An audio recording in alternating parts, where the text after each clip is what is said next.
Nagari assembly నియోజకవర్గంలో ముచ్చటగా మూడోసారి గెలిచి తన సత్తా చాటాలి అంటూ రోజా భావిస్తూ ఉంటే వైసీపీ నేతలు మాత్రం రోజాకి భారీ షాక్ ఇస్తున్నారని, ఆవిడ ఎక్కడ ఎన్నికల ప్రచారంలోకి వెళితే అక్కడి నుంచి ఆ వైసీపీ నేతలు తప్పుకుంటున్నారని, కేవలం ఒక్కరు మాత్రమే ఆవిడతో ఉంటున్నారు అంటూ ఒక వార్త ఇప్పుడు సోషల్ మీడియాలో చక్కర్లు కొడుతున్నటువంటి నేపథ్యంలో అసలు ఎందుకు రోజాకి ఈ పరిస్థితి వచ్చింది అనే అంశం మీద విశ్లేషణ అందించేందుకు ప్రస్తుతం మనతో పాటు ఉన్నారు ప్రముఖ సీనియర్ జర్నలిస్ట్, ప్రముఖ రాజకీయ విశ్లేషకులు సిఎస్ రావు గారు.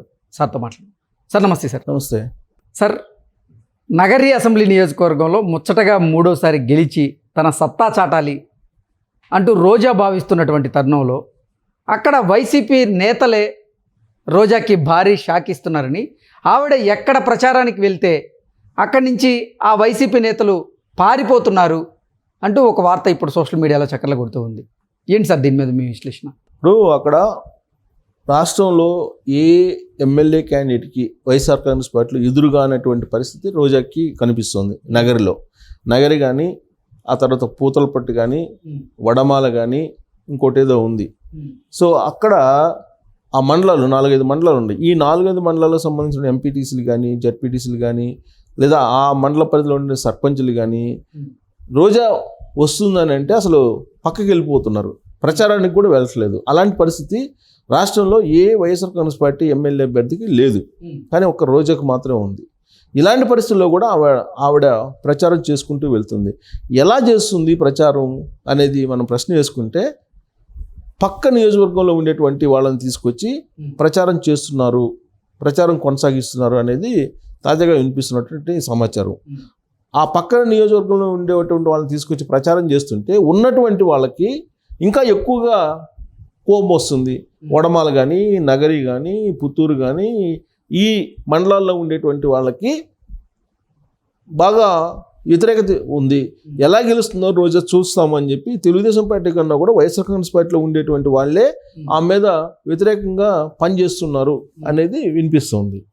సో ఇంత జరుగుతున్నప్పటికి కూడా ఇంకా కూడా ఆవిడకి నేను గెలవగలను అనేటువంటి ఒక అభిప్రాయం ఉండడం అనేది ఆశ్చర్యం.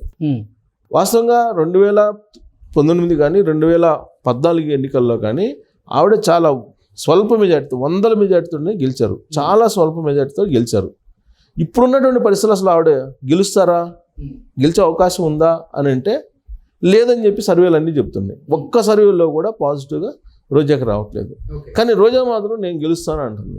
ఎలా గెలుస్తావు అని అంటే ఆవిడ చెప్పే మాట ఏంటంటే, ఇప్పుడు పోచంరెడ్డి రాకేష్ రెడ్డి కాంగ్రెస్ పార్టీ తరఫు నుంచి పోటీ చేస్తున్నాడు. ఈ పోచంరెడ్డి రాకేష్ రెడ్డి ఏదో ఓట్లు చీల్చేస్తాడు, తెలుగుదేశం పార్టీ చీల్చేస్తే దాని ద్వారా గెలవచ్చు అనేటువంటిది ఆమె ఈక్వేషన్ అని చెప్పి చెబుతున్నారు. అసలు మామూలుగా YSR Congress party traditional vote bank ఎక్కడి నుంచి వచ్చింది? కాంగ్రెస్ పార్టీ నుంచి వచ్చింది. కాంగ్రెస్ పార్టీ నుంచి వచ్చింది, కానీ వైఎస్ఆర్ కాంగ్రెస్ పార్టీ నుంచి కాంగ్రెస్కి పోతాయి, కానీ తెలుగుదేశం పార్టీ నుంచి ఎలా వెళ్తాయి? బట్ రోజా ఈక్వేషన్ డిఫరెంట్గా ఉంది. ఓకే, అదేదో ప్రభుత్వ వ్యతిరేక vote Congress party Telugu Desam party పంచుకుంటాయి, నేను గట్టున పడవచ్చు అనేది రోజా యొక్క ఆలోచనగా చెప్తున్నారు ఆమె అనుచరులు. సో ఏ వైఎస్ఆర్ కాంగ్రెస్ పార్టీ లీడరు తెచ్చుకోనంత వ్యతిరేకత రోజాకి రావడం అనేది విచిత్రమైనటువంటి పరిణామం. దానికి కారణం ఆమె కారణం.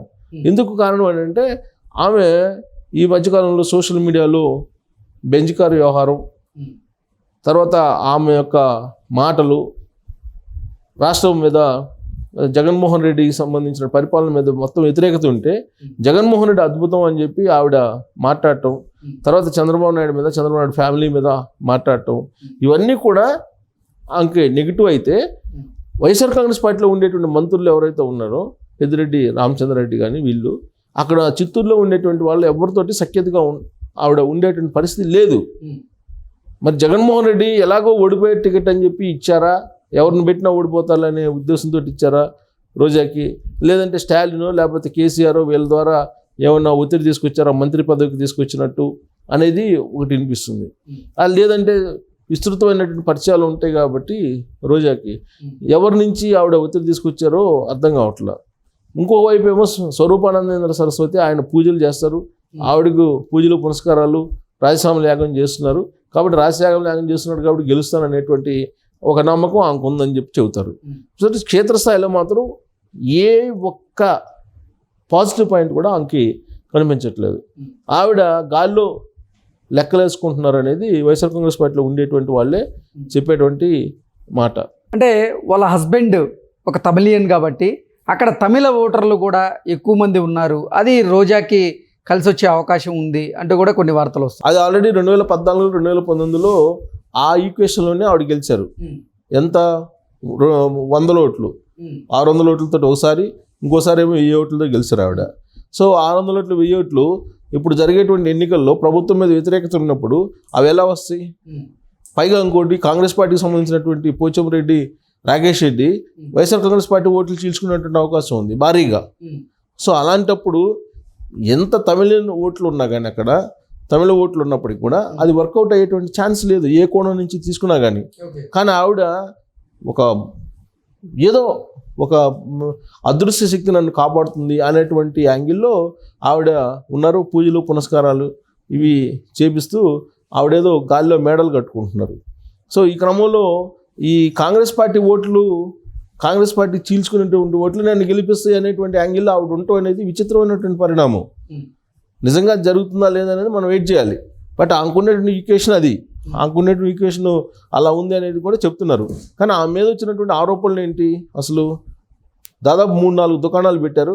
వాళ్ళ బ్రదర్స్ ఒక దుకాణం, ఈమెకు దుకాణం, వాళ్ళ బంధువులకు దుకాణం, ఇలా 4-5 దుకాణాలు పెట్టి ఇష్టానుసారంగా అక్కడ మొత్తం అవినీతి పాల్పడ్డారనేది తెలుగుదేశం పార్టీ చేస్తున్నటువంటి ఆరోపణలు. ఇన్ని ఆరోపణల మధ్య, ఇన్ని అడ్డంకుల మధ్య ఇంతమంది వ్యతిరేకిస్తున్నటువంటి పరిస్థితుల్లో ఆవిడ అసలు గెలిచే అవకాశం ఉందా అంటే ప్రచారం చేసేటువంటి అవకాశం కూడా లేదు. ప్రచారానికి కూడా వెళ్ళట్లేదు అంటున్నారు కొన్ని చోట్లకి.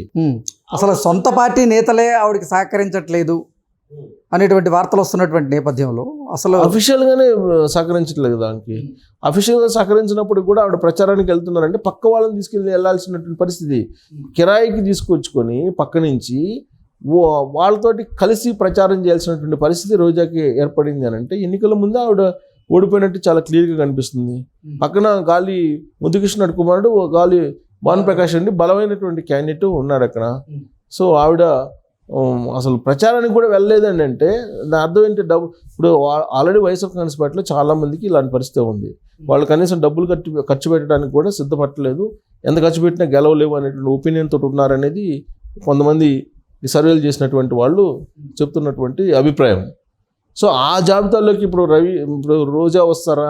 రోజా ఆ జాబితాలో ఉన్నారా అంటే ఆల్రెడీ ముందే చేతులు ఎత్తేస్తారు ఆవిడ.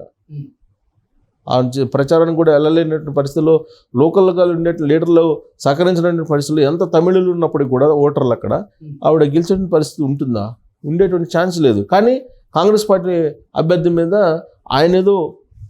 ఆయన కారణంగా గెలవచ్చు అనేటువంటి ఈక్వేషన్ ఏదైతే ఉందో ఆ ఈక్వేషన్ కొత్తగా ఆవిడ తీసుకురావడం అనేది కొంత చర్చనీయాంశమైంది.